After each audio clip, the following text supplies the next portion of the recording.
அதாவது தினகரன் சார் இப்ப துணை பொதுச் செயலாளர் நியமிக்கப்பட்டிருப்பது அவர் புதுசா கட்சிக்கு வந்தவர் இல்லை.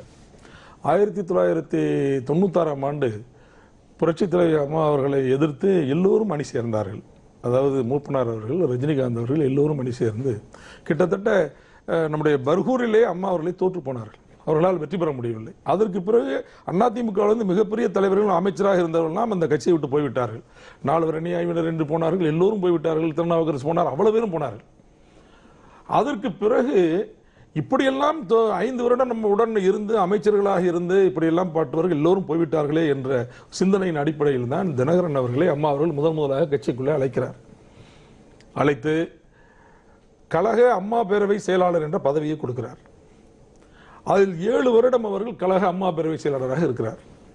99 நாடாளுமன்ற தேர்தலில் பெரியகுளம் தொகுதியில் போட்டியிட்டு நாடாளுமன்ற உறுப்பினர் ஆகிறார்.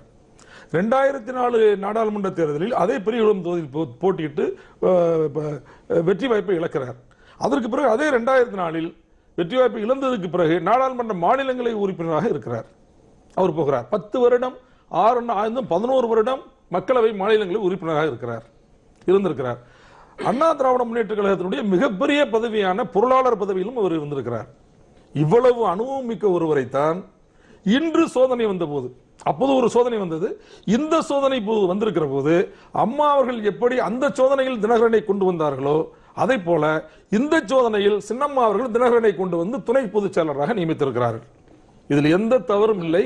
இதில் எந்த குற்றமும் நடைபெறவில்லை. மிக மிக தகுதியான ஒருவர் தகுதியான நேரத்தில் நியமிக்கப்பட்டிருக்கிறார் என்பதுதான் எங்களுடைய கருத்து. ஒன்று.